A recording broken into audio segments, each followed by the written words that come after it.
बाबा शिव को याद करें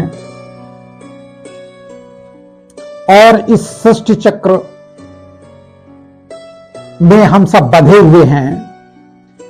जैसे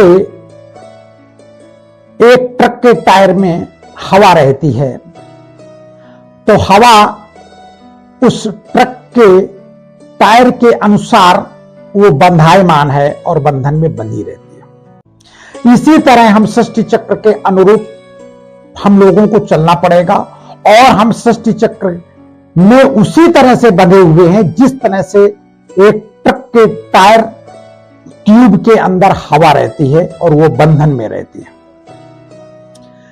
ऐसी स्थिति में हमें क्या करना है, जैसे ट्रक के टायर के अंदर जो हवा होती है वो ट्रक के टायर के अनुरूप ही हवा अपना काम करती रहती है। इसी हिसाब से हमें अपने सृष्टि चक्र के हिसाब से अपने जीवन उसी तरह से उसी के अनुरूप चलाना है। हम सृष्टि चक्र के विपरीत जब चलाते हैं तो दुखी और हैरान और परेशान हो जाते हैं।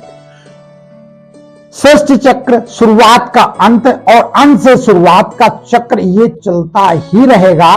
अब जब इसमें चलना ही है और हमें भुगतना ही है तो बेहतर है अच्छे भोगों को क्यों न भोगें। अब हम जो अच्छे कर्म करेंगे उनका हमें बार बार भुगतान होता रहेगा।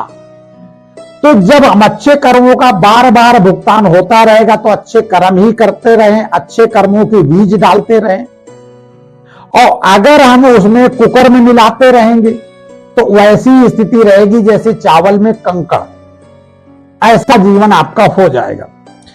तो हमें जब चक्र के अंदर रहना ही है, विश्व की कोई ताकत इस सृष्टि चक्र के विधि के विधान से बाहर मुझे नहीं कर सकता, तो अपने कर्म विधि के विधान के बाहर क्यों करें।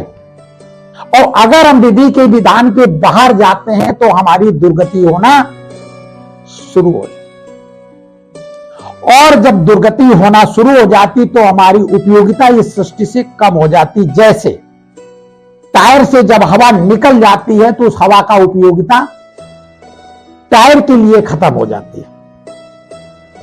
तो जब हम सृष्टि चक्र के विपरीत जाते हैं तो हमारी संसार रूपी व्यवस्था से हमारा किनारा हो जाता है और हमारी उपयोगिता खत्म हो जाती है, यानी हमारा नष्ट होना निश्चित है। तो बेहतर है जब चक्र के अंदर चलना है, बंधायमान है हम सृष्टि चक्र विधि के विधान में, तो हम विधि के विधान को क्यों नहीं मानते। बड़ी शर्म की बात है, जानते हुए भी नहीं मानते। आज के समय पर मैं देखता हूं भगवान की बातों को नहीं माना, अपने बुजुर्गों की बातों को नहीं माना, तो आज कितना दुखी हैरान परेशान है, कितना परेशान है, कितना दुखी है, कितनी जेलें भरी हैं, कितना बीमारियों से ग्रसित हैं, अस्पताल भरे हुए हैं, कितना मंदिरों के चक्कर काट रहे हैं दुख के कारण, कितनी एक्सीडेंट दुर्घटनाएं हो रही, अशांति तनाव के कारण हमें अच्छी बात समझ में नहीं आती, हम गलती पर गलती करते जाते हैं, अपना जीवन नष्ट करके बैठ जाते हैं। शराब, मसाला, पान, बीड़ी, सिगरेट, कत्ल, तमाम सारे कुकर्म करते रहते हैं जिससे अपना जीवन बर्बाद कर देते हैं। और आत्मा बार बार धक्का मारती है, आप गलत हैं, आप गलत हैं, आप गलत हैं।